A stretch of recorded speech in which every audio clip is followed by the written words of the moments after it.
What is going on, guys? Jack here, and welcome to episode 4 of the, wait for it, HEXAGON challenge. Here with Waitakere United in the ASB Premiership. I feel like I've got this wrong, but I will talk about this now. We have a job, finally. I've been waiting about 5 months. I've been applying for a lot of jobs. Everyone's been turning me down. They've told me I don't have the experience. I'm not who they're looking for. I've been applying for every job left, right and centre. Anyway, this team, Waitakere, who are in New Zealand in the ASB Premiership, approached me. I applied for the job. You can see here they're actually a fairly successful team. They've actually won, I believe, the Oceanic Champions League twice back in the early noughties. I think it was in 2006 and 2007. But yeah, you can see here, fairly successful team. Recent years they've not been doing so great, and I got offered the chance to manage them. So we're going to take that. I want to just leave a quick little disclaimer here, and that is the fact that the database that I'm using to add New Zealand isn't accurate in terms of how the ASB Premiership is formatted. I believe the actual top flight in New Zealand is 8 or 9 teams. The way it's done here is it's 20 teams. Unfortunately, there weren't any realistic New Zealand databases out at the time we started the challenge, and with me perhaps wanted to do a hexagon as well as the pentagon, I decided to go ahead and add in this one that simply made New Zealand playable. As things have kind of transpired, and as we've kind of, I guess, screwed up our chances of getting a better job because of the fact we didn't do too well in China in the end, I've been forced into a situation where I kind of have to take this job. But at the same time, it's a pretty exciting opportunity. You can see here, Waitakere have won 4 of the last 6 kind of titles awarded out over the last few years. And we're going to have a nice chill chat with them and a nice run with them, I hope. So I'm just going to take this offer they've offered me. We'll have a quick look at the squad this episode. We'll get into the first game. I'll probably skip in between, do all the fluffy bits, get familiar with the squad, etc. off camera. So talking about I'm going to butcher this team's name a lot. Waitakere, that is how you say it. I might just come up with an alternative name. It shouldn't be that hard, should it? Let's have a look at their club. You can see Continental Rep. Got some players here who we'll have a look at in a second. General info, predicted to finish 2nd in the league. They're currently sitting 5th. You can see it's actually really tight at the top, all the way up until 3rd. The top 2 teams, Team Wellington and Auckland City, pulled away just a little bit. Maybe we can close them down, although there is only kind of 7 games left, so there's not going to be much time to do that. You can also see they're in the ASB Chatham Cup in the semi-final first leg against Wanderers SC. So that's kind of interesting. We're going to have a cup competition which we're in the semi-final of. Elsewhere, if we look at the facilities, they've got average corporate facilities, average training, good youth, above average youth recruitment. That's good. Maybe we can get a few good young players in intakes. Granted, I have no idea when Regen Day is in New Zealand. Anyway, let's have a look at the rest of the team. So having a look at the squad, we'll quickly look at the captain and key players first, because that's a good place to start. So our captain here, Jake Butler, New Zealand player, New Zealand international, 31 years old, looks like a really good centre mid, ball-winning midfielder. I'm not exactly sure what the overall quality of the New Zealand kind of top flight is. I guess we'll become more familiar with that over the next kind of period of time. It's worth noting we are in March. The transfer window doesn't open now until June. There's only a handful of games left of the season anyway, really, so I'm not too concerned about them. But Jake Butler there. Next best player, Danny Robinson, who is a goalkeeper. He's actually our vice captain, so not necessarily our best player, but an experienced one. English player, looking at it here, started at Derby County, then made the trip over to New Zealand, and well, he's played for this club for a number of years now. Anyway, our key player is Jake Butler, our captain. Hot prospect is Judd Baker. He actually looks quite good, this guy. New Zealandish. Is it New Zealandish? New Zealander? I don't know. Answers on a postcard. I feel like there's a lot of answers on postcards this week. Hopefully I'll get some nice New Zealand ones sent in. But this guy, 19 years old, some fairly good potential. Actually not a bad player at all. 19 years old. Consistency a bit of a problem, but could become a good player for in this league. Already in a position to suit football in this league as well. You can see 22 appearances, only 4 goals, perhaps not the best, but he's okay nevertheless. Looking at our other good players, Sean Lovemore here, 23 years old, looks like a pretty good striker. Again, he is from New Zealand. He is 23 and he looks pretty decent. He's quite fast. In fact, he's very fast. 16 pace, 13 acceleration. Good finish. Good finishing even. Looks like he's got some pretty well-rounded attributes for a striker, so that's good to see. So far this year he's got 13 as well, so that's good. Jason Hicks, this guy looks pretty decent again, international for the country. Can play on the left wing or at centre mid. Looks like he could be a pretty nice little playmaker actually, maybe an advanced playmaker. That's what he stands out to me as, at least. Yeah, I think he could be a very nice playmaker actually at this level. Also good physicals, so possibility to play him out wide.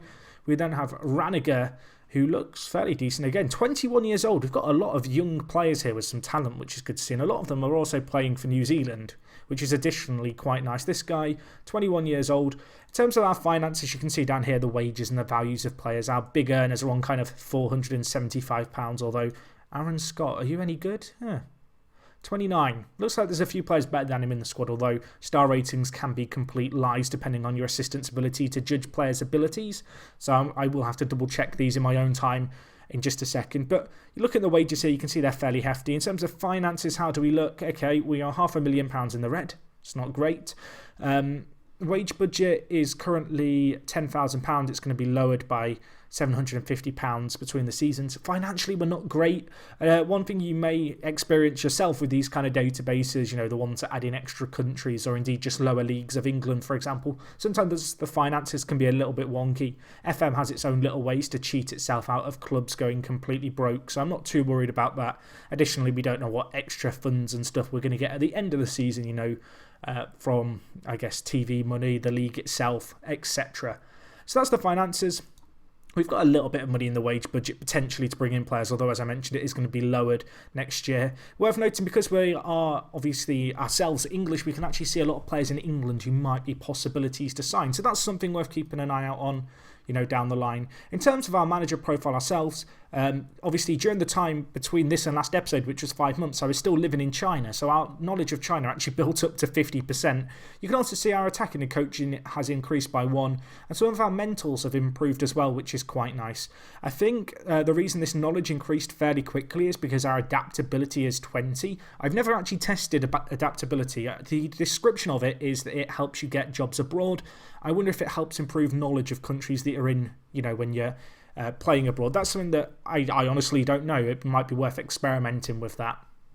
But anyway, the task at hand really here is to hopefully turn this team into a Champions League winning team in Oceania. You can see they're 5th at the moment. The top 2 teams in the division go into the Oceanic Champions League. It has an actual name. It's called the OFC Champions League, so we'll call it the Oceanic.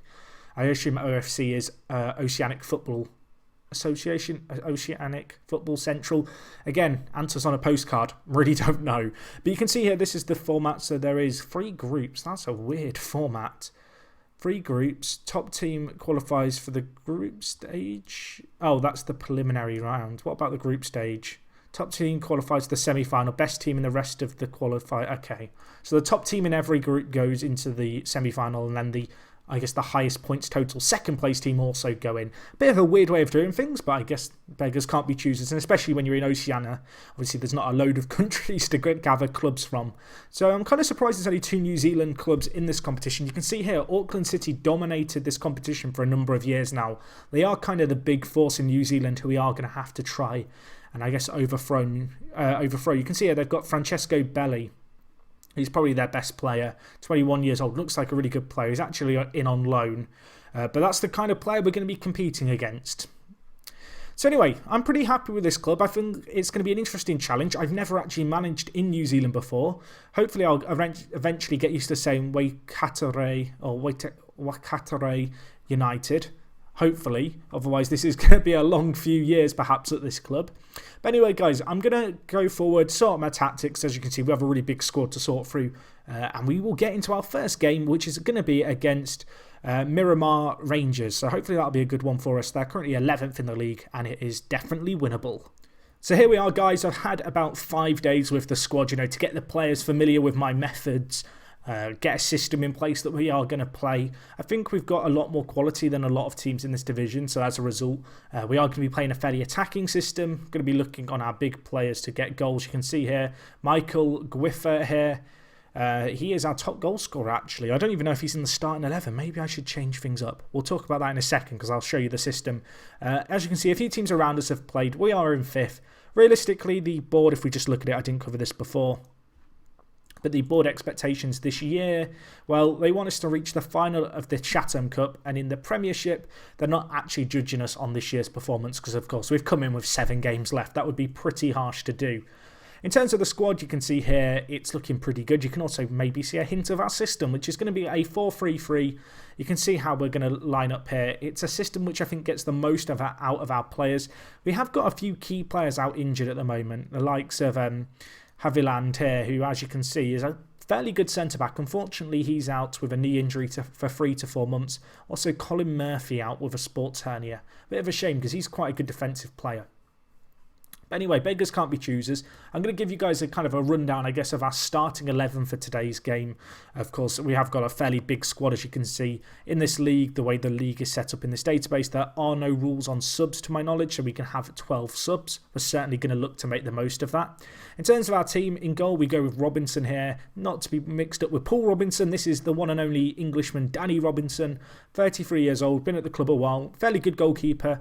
As you can see, a bit of a journeyman. I say, it says journeyman. I mean, he's moved once from England to New Zealand and stuck around in New Zealand since. So that might be a little bit generous. Anyway, the next player at left back, one of the weaker links in the team, Leo Shin. Fairly good left back.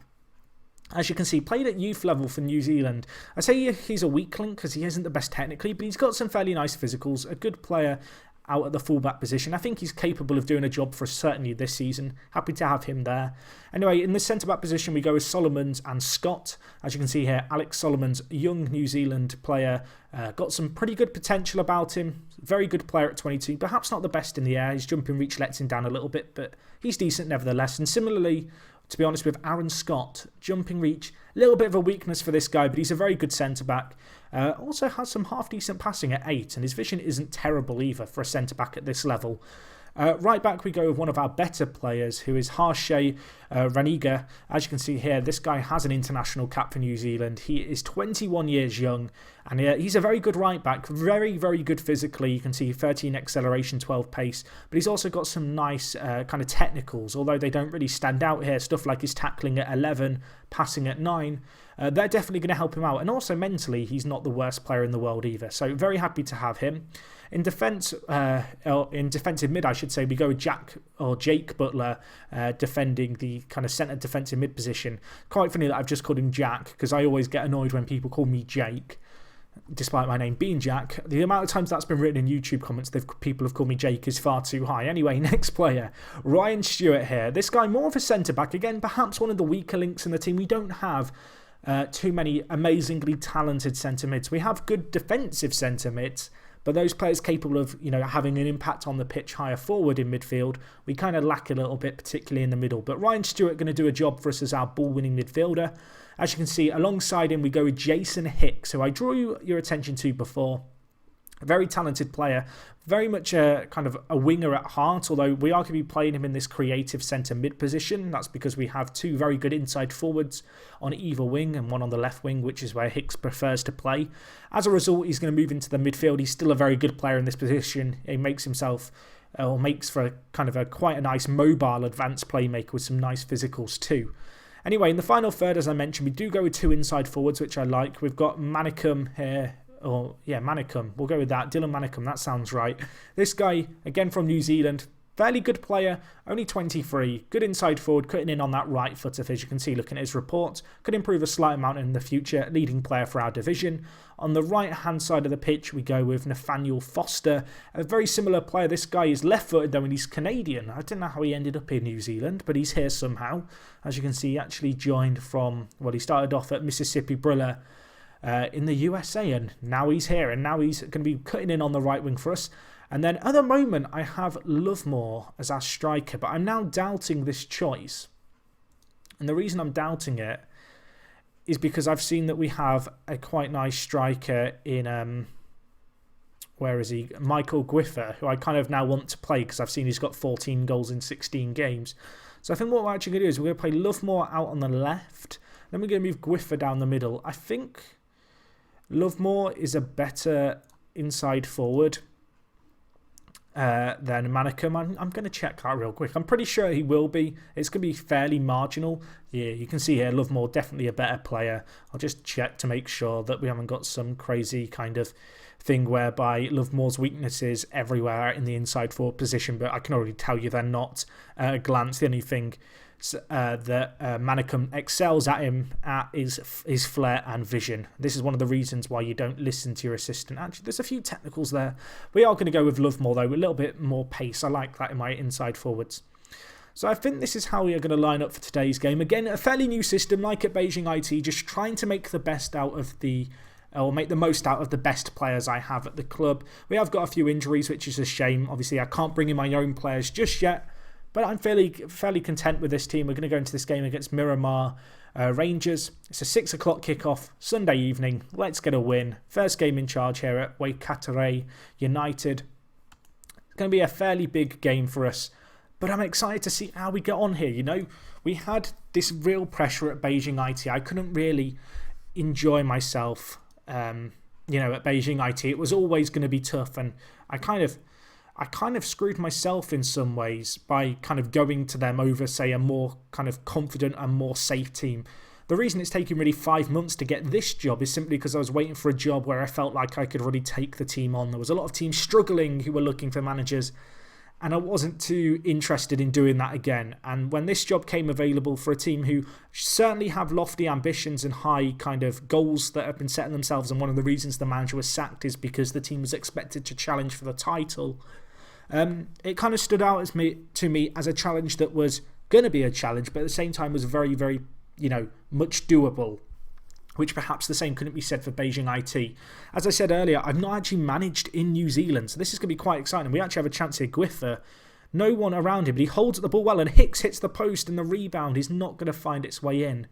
But after 30 minutes, good signs, hitting the woodwork. We really should be winning this game. There is a big kind of difference, I guess, in the quality between the lower New Zealand ASB Premiership teams and, you know, the teams right at the top. There is that golfing quality, and we should expect to see that over these kind of games. But anyway, I'm really excited to be here. It's going to be a bit of a change of pace from China, but I'm kind of excited to see where this could go. Obviously, this is kind of now the Hexagon challenge. I'm now saying it. This is a hexagon. I do want to try and get real success here. And we have a chance. Foster, Speedy in goal. Holds on to it for them. I thought that was going to be a chance for us, but unfortunately, keeper held firm on it.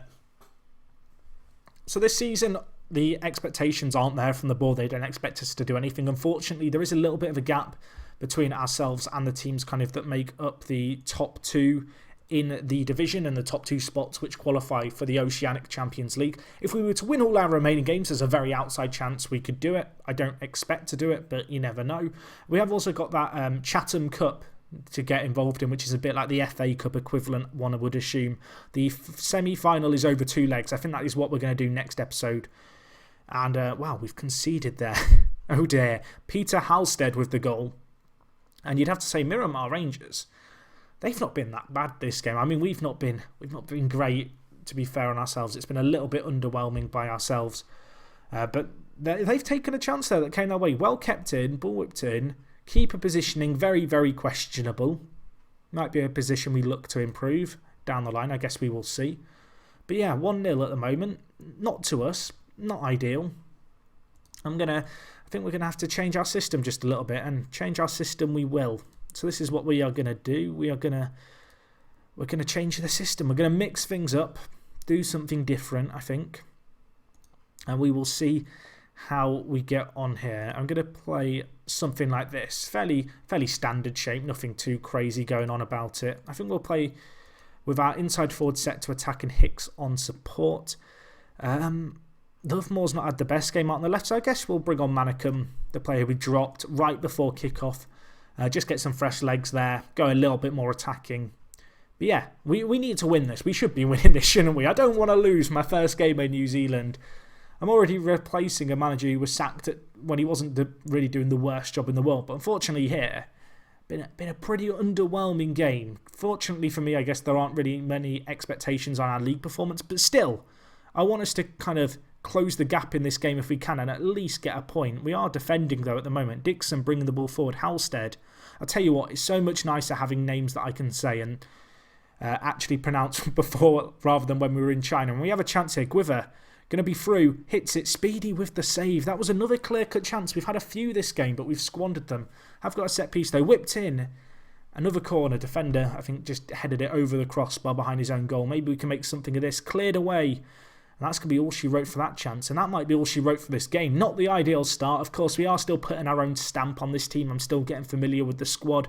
5 days is not a lot of time to get players kind of familiar with the tactics that I want to play. The end of this season, I'm really going to treat as a period of experimentation, I think.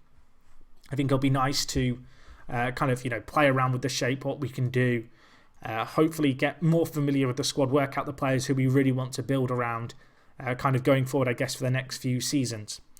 But anyway, that is going to wrap up everything for this episode. Pretty disappointing result there, but you know what? We are in New Zealand now. I'm going to enjoy it. Remember to get your postcards in with the answers to my questions.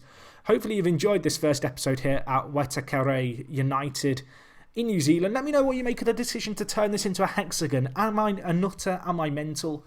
At the end of the day, I needed a job. I think this is quite a good opportunity to do something here.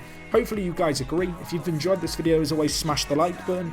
If you want to tell me about my pronunciation of this team name, leave it down in the comments. And other than that, it is me, Jack, and I'll talk to you guys in a bit.